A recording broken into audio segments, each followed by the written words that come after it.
assunto, que é o melhor é viver em família, aperte mais esse laço. Esse assunto está relacionado ao momento que nós estamos vivendo, que nós precisamos, hoje, muito mais que qualquer coisa, apertar mais esse laço, estarmos juntos com as pessoas que fazem parte da nossa família, as pessoas que hoje estão nos abrigando e com as quais nós temos que passar algumas dificuldades, com certeza. Afinal, atire a primeira pedra aquele que não tem problema familiar. Então nós vamos começar com a definição, conceito de família. E qual que seria a definição de família? É um conjunto de pessoas que possuem grau de parentesco entre si e vivem na mesma casa, formando um lar. Deveria despertar sensações de segurança, de aconchego e ser também o sustento nas lutas. Então nós vamos ver que família deveria nos dar segurança, aconchego e o sustento. É fundamental que a gente entenda que família são pessoas, independente se são casais homo ou heterossexuais, é independente. O mais importante, que é o conceito de família, que são pessoas juntas, que estão ali tentando fazer o melhor, tentando fazer da convivência algo que possa dar-lhes não somente a sustentação, mas nutrir a cada um de paciência, de tolerância, de amor. Claro que existem os conflitos, e os conflitos são necessários. Pode parecer loucura da nossa parte, mas uma família precisa de discussão, precisa de conflito, porque senão a gente não vai saber como que o outro é. Se as coisas ficarem parecendo propaganda de margarina, a gente não vai conhecer de fato quem são as pessoas que estão próximas a nós. Emmanuel, através da psicografia de Chico Xavier, no livro Família, ele dá uma definição bastante interessante a respeito do assunto. Ele diz que a família é uma lavoura de luz da alma. É interessante falar de lavoura de luz da alma, porque ela nos remete a uma situação bastante interessante. Porque é onde a gente semeia, é onde a gente cultiva, é onde a gente tira as ervas daninhas, é onde a gente lida com pragas e é onde a gente vai colher os frutos daquilo que a gente está produzindo. Então a comparação de Emmanuel ela é interessante para nós, porque é onde a gente vai estar executando diversas tarefas enquanto a gente está na família. E ele também fala que é um laboratório de experiências. Por que é um laboratório de experiências? É porque, principalmente, nós estamos experimentando a nossa vida, a nossa convivência em diversas posições. Começamos como filhos e terminamos como avós, passando por toda a gama de experiências que uma família tem a nos oferecer. E o que é o mais importante? É a necessidade da convivência que nós estamos tendo com cada um que está lá conosco. E o Emmanuel também ele nos diz o seguinte: geralmente não se reúnem a nós os companheiros que já demandaram à esfera superior, e sim afeiçoados menos estimáveis de outras épocas, para restaurarmos o tecido da fraternidade, indispensável ao agasalho de nossa alma na jornada para os cimos da vida. Então, o que o Emmanuel está colocando aqui, usando de um eufemismo, ele fala que nós estamos na família com as pessoas com as quais nós tivemos algum atrito, algum conflito lá atrás.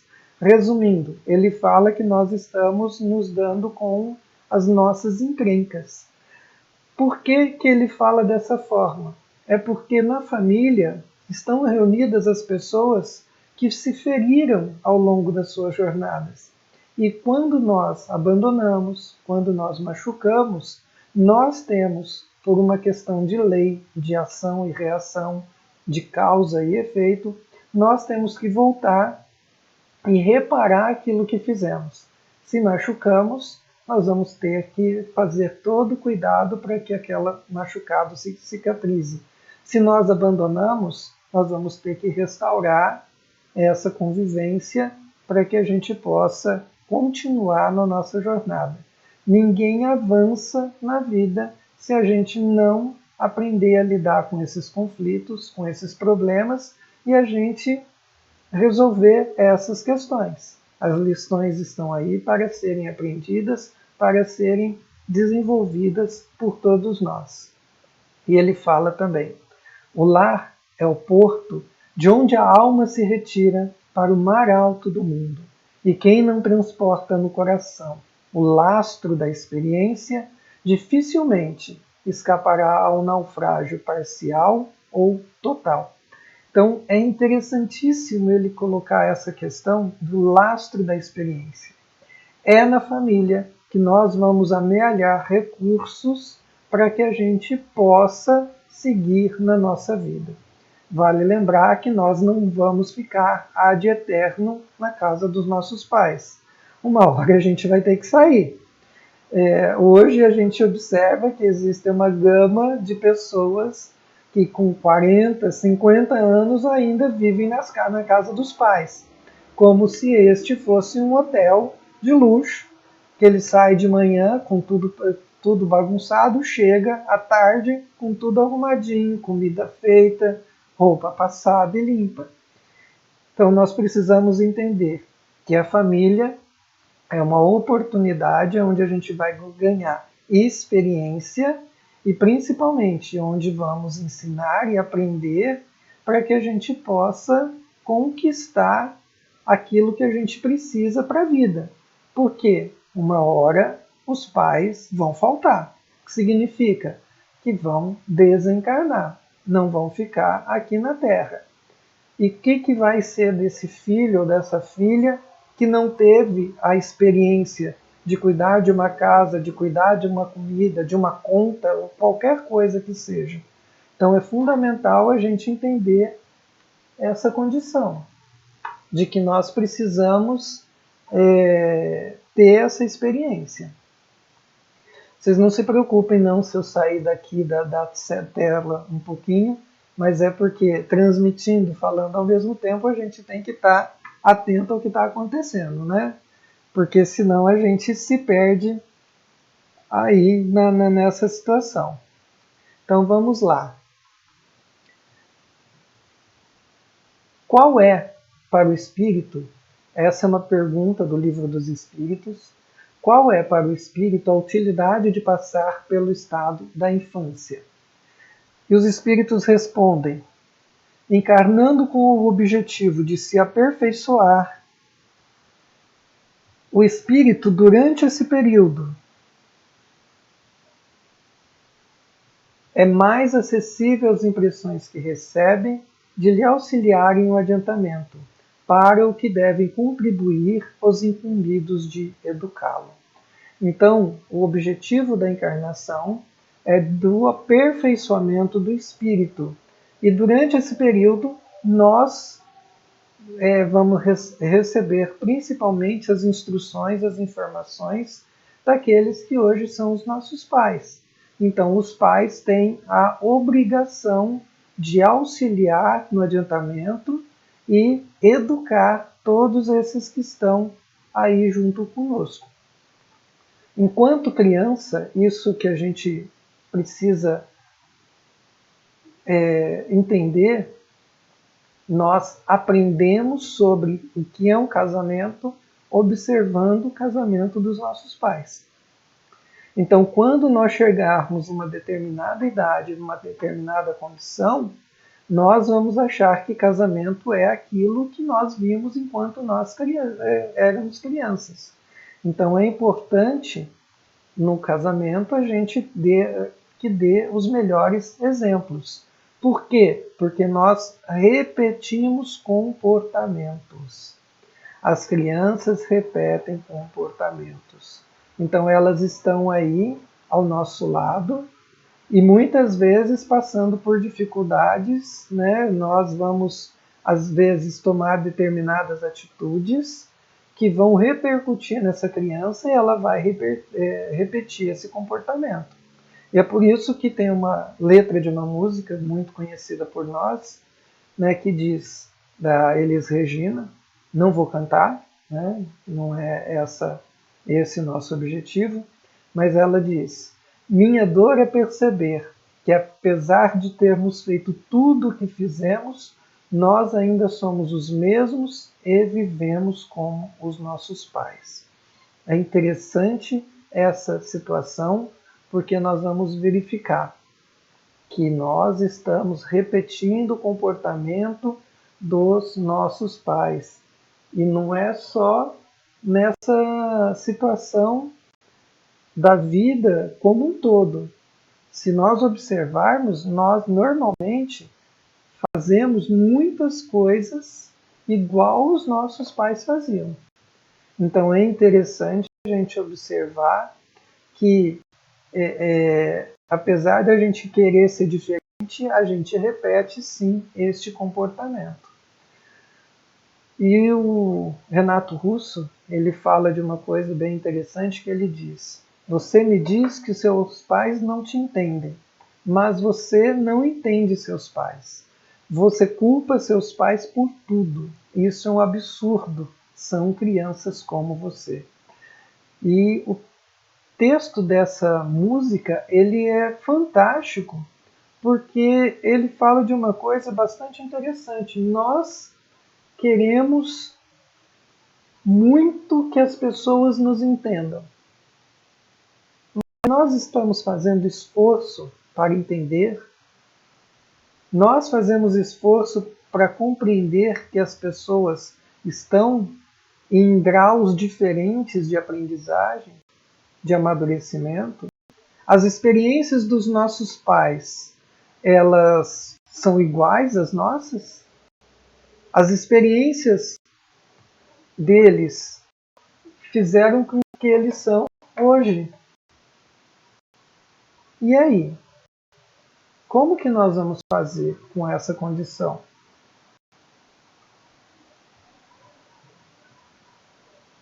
Você já pensou nisso? O que você pode fazer nessa situação? Você culpa seus pais por tudo. É um absurdo, porque eles têm experiências diferentes das suas. Então nós também precisamos entrar nessa sintonia de tentar entendê-los, porque as experiências deles são outras, são diferentes. Então nós não podemos colocar a culpa em tudo o que acontece na mão dos outros, porque é nossa responsabilidade também. Ele complementa: são crianças como você. Todos nós, encarnados aqui na Terra, nós somos crianças espirituais, crianças ainda que precisam amadurecer. Então nós não podemos imputar culpa nesta condição. Infelizmente, muitos ofereceram o seu melhor. E o seu melhor talvez não é aquilo que você tanto desejava, mas era o que tinha para aquela hora. Ah, mas eu não pedi para nascer nessa família. Olha, um fruto nunca cai longe da árvore. Existe uma lei de atração, que nós somos atraídos para pessoas e situações com as quais nós precisamos lidar. Então, Deus não erra endereço. Se Ele não erra endereço, Ele nos colocou no lugar certo, com as pessoas certas com as quais nós temos que nos relacionar. Isso é fundamental que a gente entenda. E quando a gente está nesse desenvolvimento, nós vamos crescendo, chegamos à adolescência, nós vamos começar os nossos primeiros namoros, surge a paixão, e dentro dessa paixão, o Emmanuel fala uma coisa bastante interessante, que nós somos tomados de um doce encantamento. Na verdade, como diz meu pai, a gente nasce, cresce, fica bobo e casa.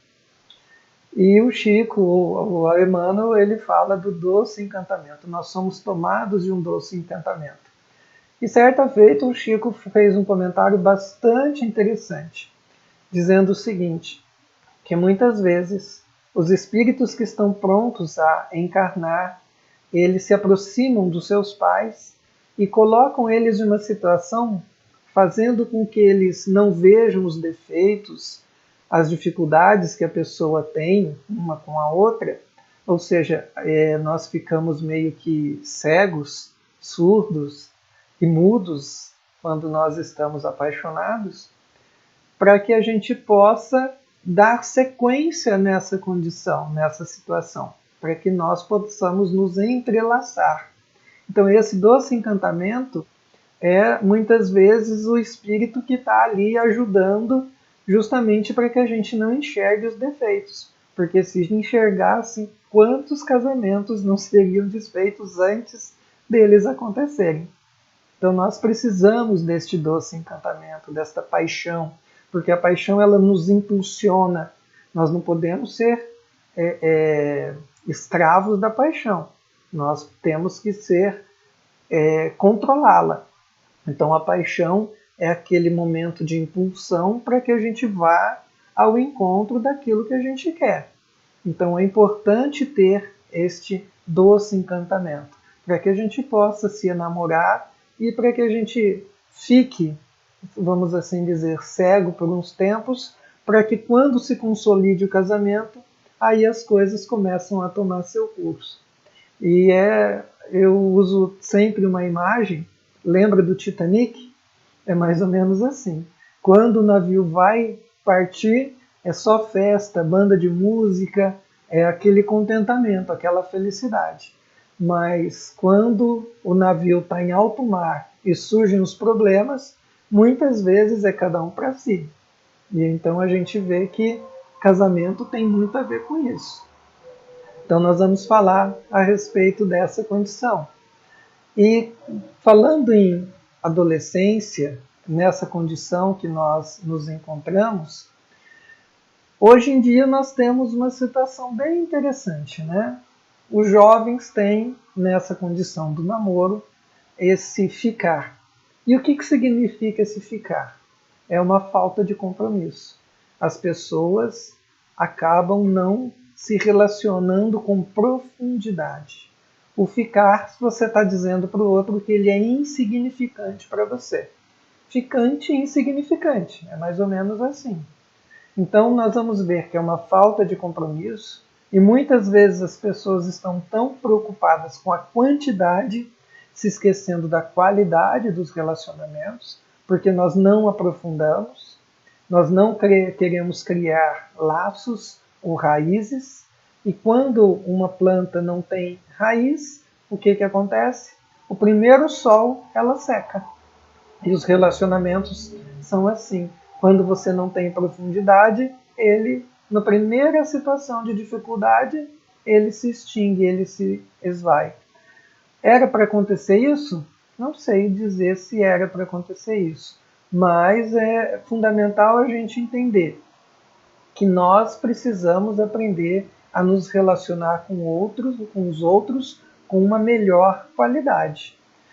E aí a gente lida com uma situação, né, trocando de namorado o tempo todo, e aí a gente muda de pessoa.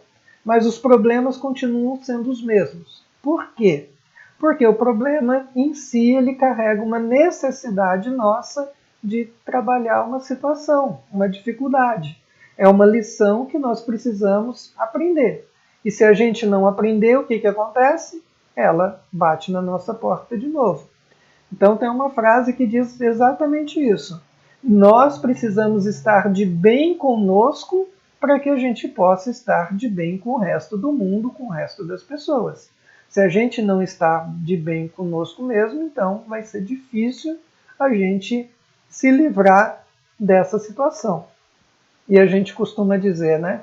Eu tenho dedinho podre para escolher namorado ou namorada.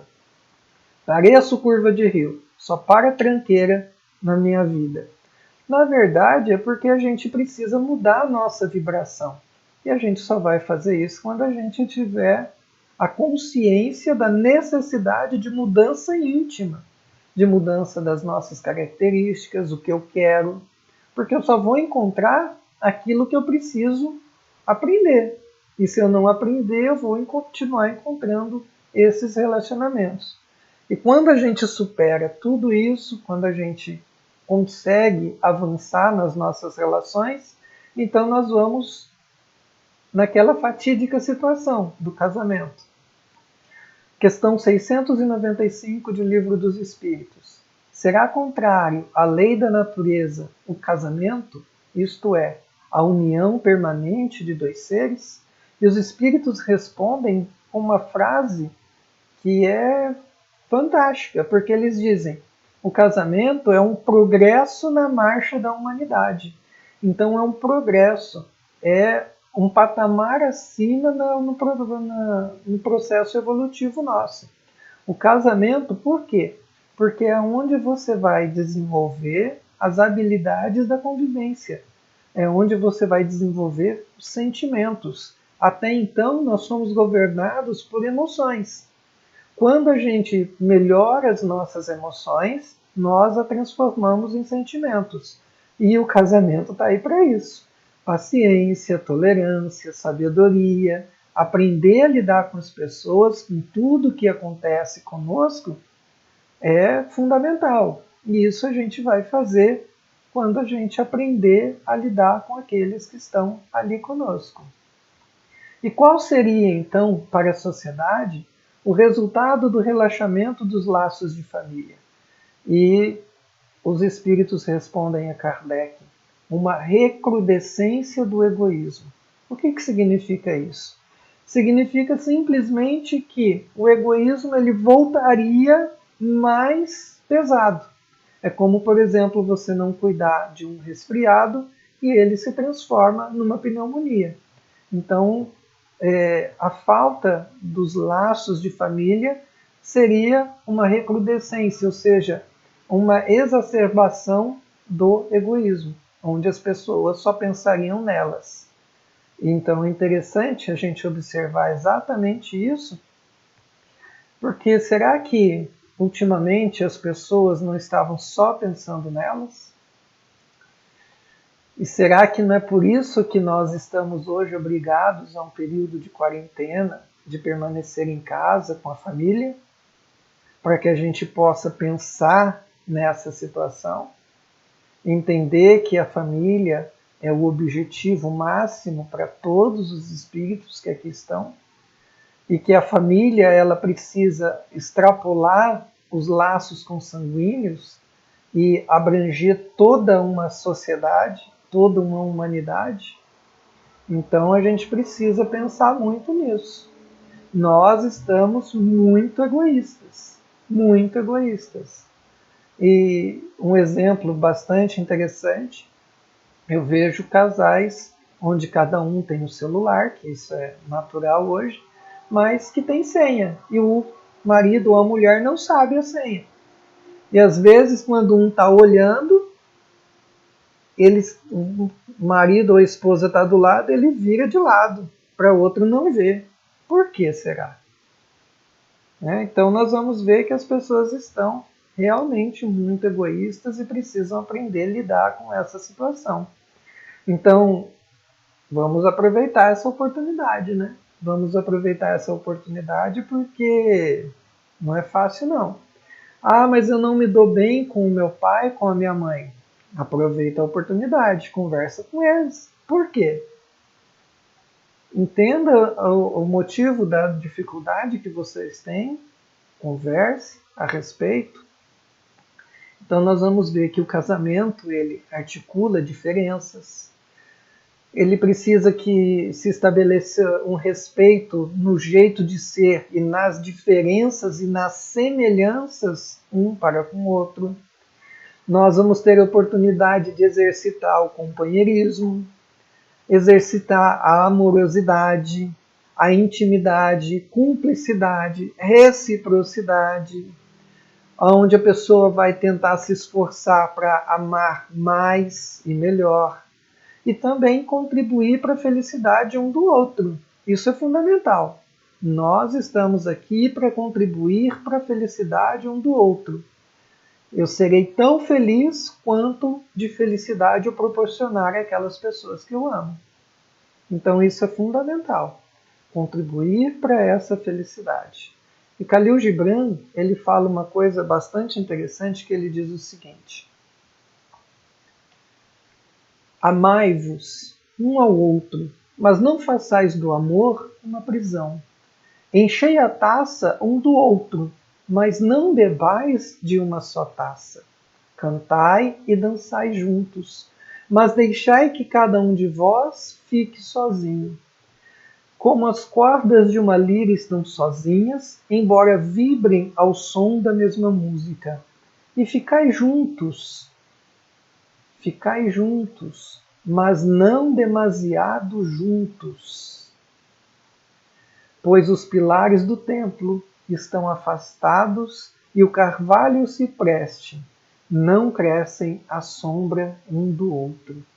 Então esse texto de Khalil Gibran, ele fala da necessidade do respeito às individualidades. Vamos lembrar, antes da pessoa se casar, ela era um indivíduo que tinha sua vida. Então nós vamos ver que precisam ser feitas algumas adequações. Nós precisamos de tempo sozinhos, nós precisamos de tempo juntos, o casal, e nós precisamos de tempo juntos, a família. Então nós precisamos desses momentos para que a gente possa exercitar essa condição de indivíduos, dessa nossa individualidade. Então, quando nós estamos nesses relacionamentos, nesse exercício da convivência, surgem os filhos, que é natural que isso aconteça. E se eu fizer uma graça aqui, a molecada está me procurando aqui, né? Filhos. Então, essa frase eu tirei de uma palestra do Alberto Almeida, que ele fala uma coisa muito interessante. Melhor ter menos coisas e ter mais presença, ter menos e ser mais, ser pobre e pleno que ser rico e vazio. Então é interessante a gente observar essa frase, porque hoje nós vemos muitos pais que deixam a cargo de terceiros a educação dos filhos. E não é o correto. Os pais têm que dar essa educação. Ah, mas eu estou preocupado com o futuro dele, eu estou trabalhando. Vamos lá. Você está trabalhando, está não passando tempo com seu filho. E o que você está oferecendo para ele? Só coisas materiais? Vamos lembrar que as coisas materiais passam, mas aquilo que você guarda em termos de emoção, de sentimento, isso não vai passar. O abandono, esse vai ficar registrado. O dinheiro, ele vai gastar de alguma forma. Então a gente precisa ter menos coisas e ser mais presença. Eu lembro de uma história que recentemente eu a revi, então eu relembrei, que eu achei fantástica, é muito bonita, no qual o menino chega para o pai e pergunta o que ele faz. E o pai responde: eu sou um executivo de uma grande empresa. E o senhor ganha bem? Sim, eu ganho muito bem. Para que o senhor quer o dinheiro? Eu quero para garantir o seu futuro, para garantir o futuro da família. E quanto que o senhor ganha? Aí o pai ficou olhando: mas você não está querendo saber demais? O filho: quanto o senhor ganha? Eu ganho tanto. E quanto isso dá em hora? Aí o pai pensou, fez a conta e falou: em hora dá tanto. E o menino pegou do bolso algumas notas, algumas moedas e falou: eu tenho isso. Quanto tempo eu posso conseguir com o senhor com esse dinheiro? Então a gente precisa refletir a respeito disso, dessa situação. O que nós estamos fazendo com o nosso tempo enquanto nós estamos com os nossos filhos? As coisas materiais vão passar. E aquilo que você deixou de verdade, de herança, são os momentos, são as suas relações, as suas emoções com seus filhos. Então nós vamos ver que nós estamos mais preocupados, não é preocupado não, é preocupados com o futuro de nossos filhos que ocupados com o seu presente.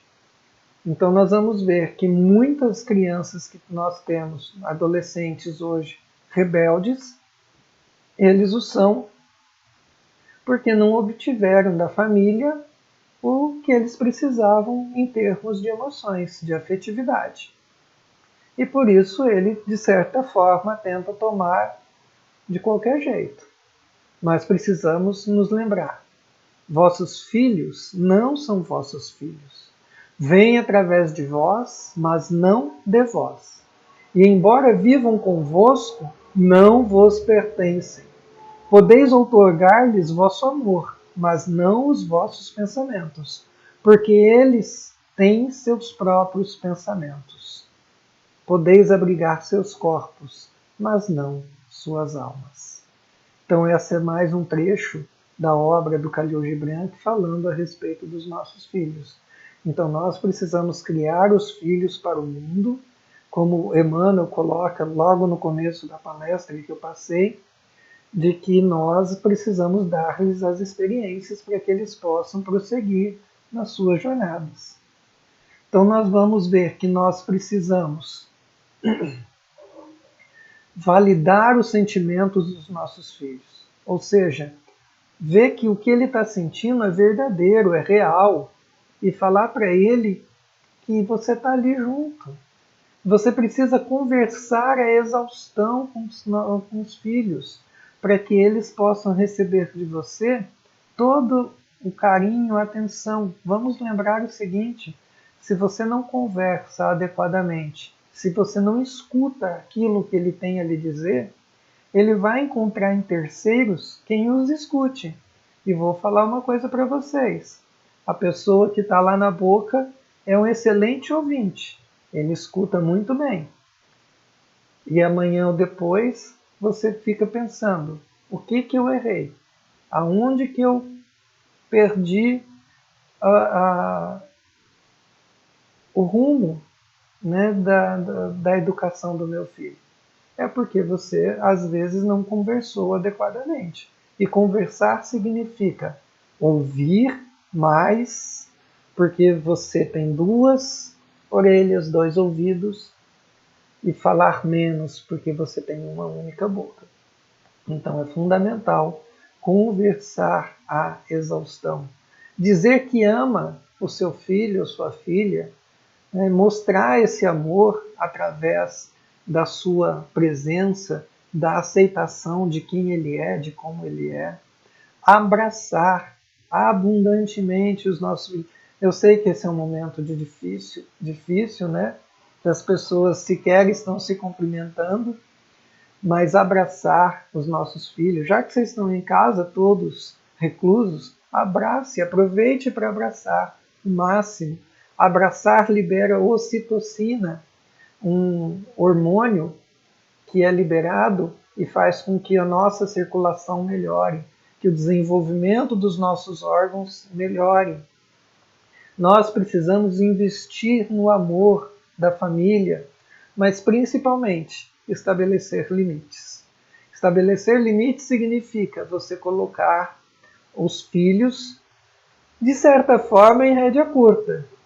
Entender que eles precisam ouvir a palavra não. E vale lembrar uma recomendação de um psicólogo: é preferível que você fale 80 nãos antes de dizer 20 sims. Ou seja, 80% de tudo aquilo que ele te pede é falar não. 20% você fala sim. Por quê? As crianças precisam aprender a lidar com frustrações. Ou a vida é fácil, ou a vida é simples. Vocês passaram por dificuldades, nós passamos por dificuldades, muitas dificuldades. E as dificuldades nos fizeram quem somos hoje. E aí? A dificuldade nunca te ajudou? Nunca te ensinou nada? A dificuldade faz parte da aprendizagem. A frustração é bom se frustrar de vez em quando para ver que a vida não é um mar de rosas, ela tem as suas dificuldades. Então nós vemos muitos jovens, infelizmente, se suicidando. Por quê? Porque tem tudo de mão beijada. Não tem dificuldade nenhuma na vida e eles começam a sentir um vazio existencial. porque tudo que eles querem, eles recebem a palavra sim, e por causa disso eles acabam cometendo imprudências como essa. Então nós precisamos aprender essa situação de estabelecer limites para que essas crianças possam ter um desenvolvimento saudável. Então é interessante a gente pensar, refletir muito a respeito disso. E lembrando de Emmanuel que ele diz que a instrução informa, a educação forma e a evangelização transforma. É importante ressaltar que instrução é obra da escola, educação é obra da família, dos pais, e evangelização. Os pais têm que ter essa conscientização de levar os seus filhos à evangelização. Ah, mas meu filho não gosta muito, aquelas coisinhas que acontecem. E outra coisa, quando ele crescer, ele escolhe uma religião. Veja bem, quando ele crescer, ele não vai escolher religião nenhuma, porque ele não tem parâmetro. E principalmente, a religião que você professa, independente qual que seja, ela é boa para você? Se é boa para você, por que não vai ser boa para o seu filho? Então é fundamental que a gente leve sim. Vamos pensar. Você não leva seu filho na escola ou no médico? E ele gosta, adora, ama? Ele escolhe se ele quer ou se ele não quer? Tem coisas que nós precisamos de impor. Amanhã ou depois, quando ele se tornar um adulto, ele não quiser mais, você fez a sua parte. A sua parte você precisa desenvolver. É fundamental que a gente entenda isso. E eu vejo, infelizmente, muitos pais não levam os filhos à evangelização simplesmente porque eles vão ser expostos. Porque o pai trata a pessoa que está no centro espírita, pô, meu irmão, abraça, todo aquele carinho, aquela atenção. E a criança chega para o pai e fala, mas escuta, como que o senhor é assim lá no centro e em casa o senhor é aquela braveza toda? Não lida com a gente da mesma forma, com o mesmo carinho, com a mesma dedicação. Então é importante a gente refletir a respeito disso. Nós, às vezes, não estamos querendo ser confrontados, mas evangelização é importantíssimo para o desenvolvimento socioemocional das nossas crianças. A religião no sentido de não a religião formal, mas a religião no sentido da religação. Eu com o Criador, eu comigo mesmo. Lembrando que todo o bem que eu faço me faz bem. Então esse é o sentido principal da religião que nós devemos entender. E precisamos apresentar Jesus para os nossos filhos. Nós apresentamos normalmente os super-heróis, né? Esses super-heróis aí que estão na moda, mas que matam, que só ganham na violência e que brigam o tempo todo. Diferente desse herói que andava sobre as águas, que curava os enfermos, que tantas lições importantes nos deixou e nós não sabemos muito dele. Não ensinamos os nossos filhos a respeito de quem é Jesus. Esse super-herói que venceu a morte, que mostrou que a vida continua após a morte do corpo físico. Então é fundamental que a gente apresente Jesus para os nossos filhos. E, para complementar, família e vida. Família é o ponto de encontro que a vida em si nos oferta, para a conta viva e certa do que se tem a fazer. Às vezes, indica empresas de amor, renúncia e talento. De outras, é o pagamento de débitos a vencer. No lar ressurgem afetos, dedicações incontidas, riquezas em luz de outras vidas. No tempo a se recompor, mas também dentro de casa, é que o ódio de outras eras abre feridas austeras, reconduzindo ao amor. Vemos pais largando filhos com desprezo e indiferença, e filhos em turba imensa, combatendo os próprios pais. Parentes contra parentes, lembrando aversões em brasa, unidos na mesma casa, sob direitos iguais. Se sofrimento em família é o quadro em que te renovas, tolera farpas e provas, aceitando-as tais quais são. Não fujas, suporta e avança, seja tolerância aonde vás. Segurança pede paz e a paz é a luz do perdão.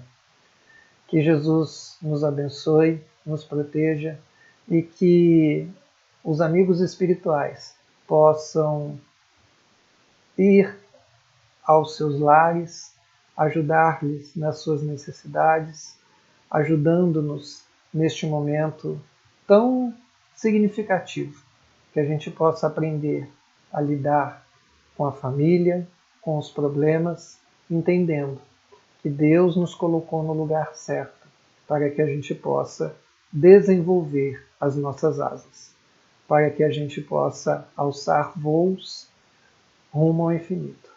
Que Deus nos abençoe, nos proteja e boa noite a todos.